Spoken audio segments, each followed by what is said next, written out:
National Defense College reminds me of where we are and what our aims are. This building that we gave to you was residence of Admiral Leighton during World War II. What happened there in April and May 1942? The decisions that Admiral Leighton took with Admiral Cunningham resulted in the British keeping control of the Indian Ocean. Now, in this same building, you too have to focus, or you're focusing again on the Indian Ocean when we see the new geopolitics take place. But after the war, we had made a commitment made by Mr. D.S. Naik, which was repeated and by Sir John Kothalavala and as endorsed at the Bandung conference that we should be free of great power rivalry, and taken one first step further when Mrs. Bandaranaike announced the Indian Ocean as a peace zone. All this was endorsed in the Jakarta Concord when the IORA leaders met in 2017. Now these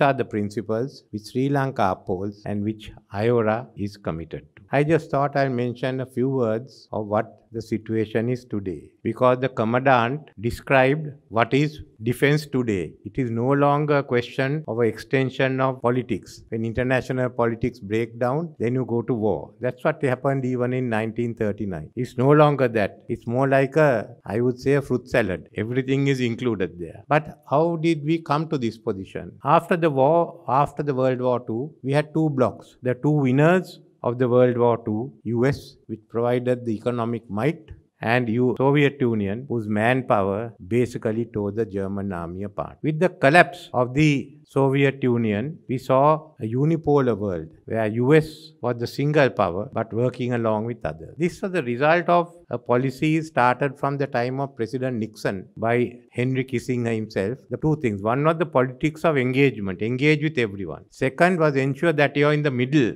between Russia and China, between Soviet Union and China. You have equidistance between them and you don't allow the two of them to get together. Now, this is a policy that has been followed by successive American administrations till the recent one. But it also led from the time of President Clinton to integration of the world economy and more so to globalization, not only in economics but in every sphere. We have come to an integrated world, and it is within this the power plays took place, where China became assertive as it was marking out its own sphere in the global geopolitics. But now that has changed, because the new administration in US under President Biden has moved away from this policy. I think from Kissinger downward, to Showcroft to others, all those have been set aside because it's seen that there is competition in the world where China is now a threat to American supremacy. So you came around to a different system where you found alliances. You have the G7, you have the Quad, and you have the NATO. And the sharp distinctions are there, so that China went on to one side, and secondly, countries that were regarded as not supporting this group were then put into the China camp, whether you liked it or not. They were all gone and dumped into the China camp. But China itself had built its own alliances.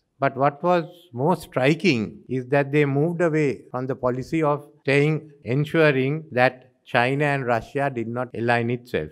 So this is the new world that we are living in. It's the one that we are all existing here. China has become more assertive, and now this is being tested out. Since we met, and spoke to many of you at the Gaul Dialogue, the geopolitics of the world has changed rapidly. Firstly, the war in Ukraine is going on, and from all reports that are coming, I think Ukraine is not making any progress. It's a stalemate, and Russia is now trying to go forward during the winter. Within the Pacific is where China's strength is demonstrated, where they are competing with US now in building submarines, especially the new submarines which are jet propelled. Within it is the focus and the concentration of China's naval power to ensure that US has no advantage.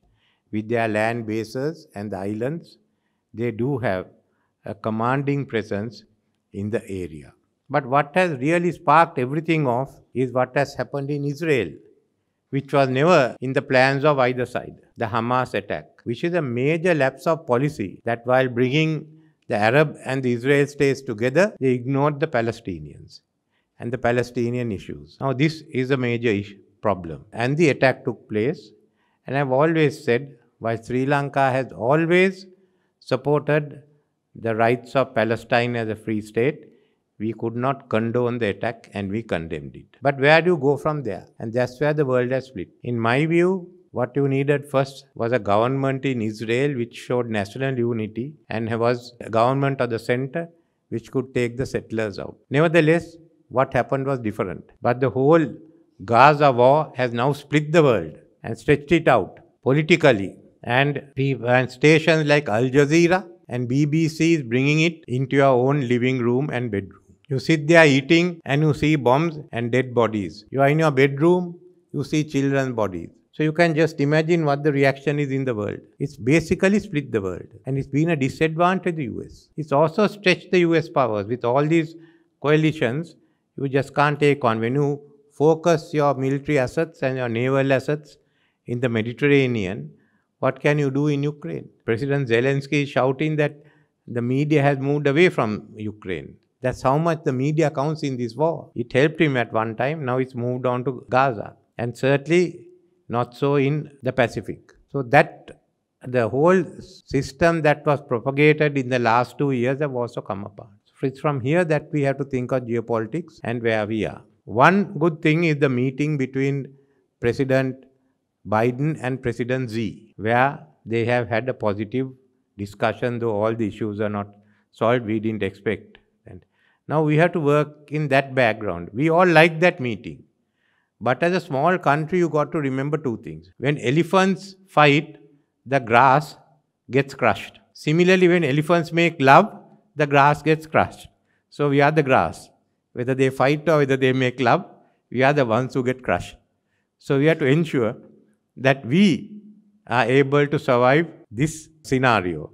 And that's where we have to work out our strategy. World is becoming more complex. And we have to ensure that we are not attached to any side. Sri Lanka won't be.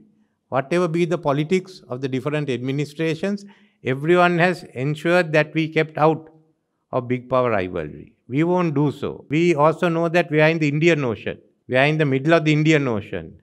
The same ocean that Leighton and Admiral Cunningham had to deal with. Admiral Somerville had to deal with. It's the same Indian Ocean, and this time we have to ensure that no one dominates it and it's free. So this is where our political and our economic and our foreign policy strength has to come. Those days the British were there and two admirals could decide. Basically, as I said, Admiral Leighton and Admiral Somerville. And finally the whole issue was decided by another Admiral Nimitz, who beat another Admiral Yamamoto in the Battle of the Midway. But from April to that July, the whole question of the control of Pacific and Indian Ocean was in doubt. Now, we can't do that militarily, nor do we hope to. But politically, we have to ensure and work with other like-minded nations that no single group will dominate this area. What do we do? Firstly, in this world, we are small and neglected. At least, we must be economically, we must be able to stand on our feet. We can't be a bigger nation going and asking for aid all the time. We've gone through a tough time. Let's go through a difficult time to ensure that we stand on our feet. I was there today at the Greensat meeting on green hydrogen, which we are promoting. And the short-term strategy talks of $10 billion of investments in Sri Lanka by 2030. If you can do that in some other things, you will get through. At least you are strong enough. You can pay your way through, and you can also pay for your defense. So we have to have a new economy which makes us powerful.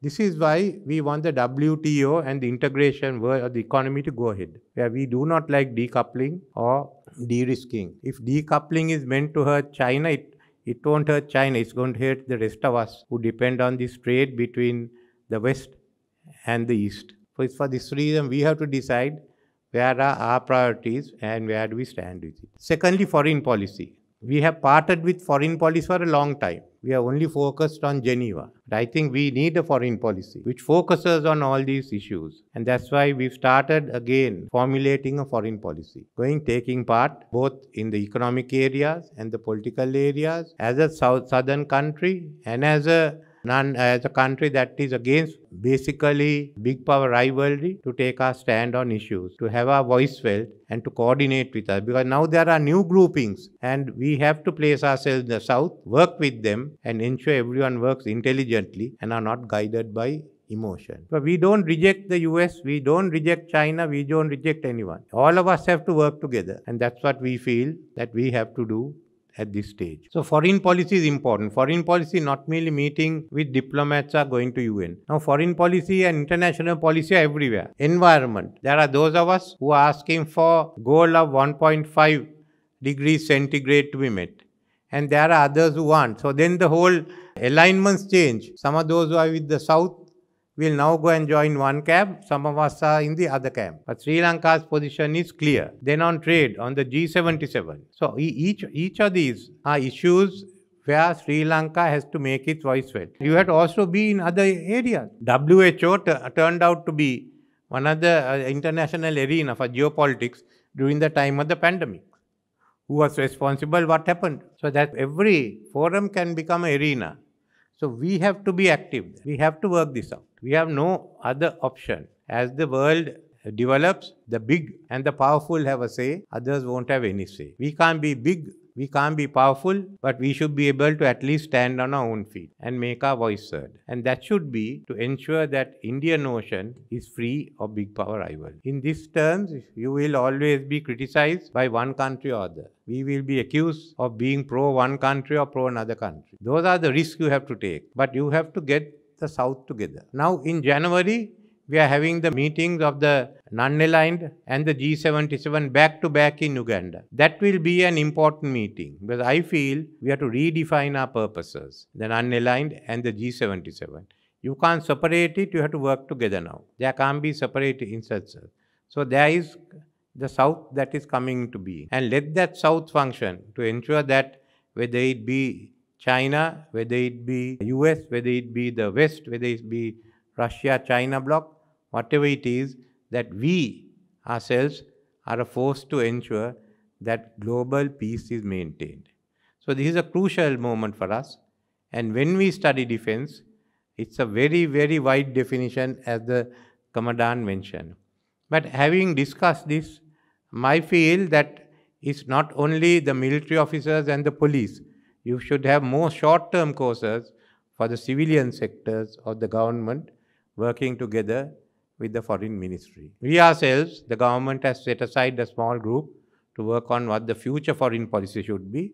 We'll present it to Parliament so it becomes a national policy followed by successive governments. We'll take into account what the others say. Similarly, there's a defense review. Both of those, I hope, can be put into Parliament early next year and to the country to decide so that we know the path that we have to follow. Similarly, I hope, despite all the shouting that the opposition is making in Parliament now, they are rather desperate. So if they can't talk about the economy, they must talk of cricket.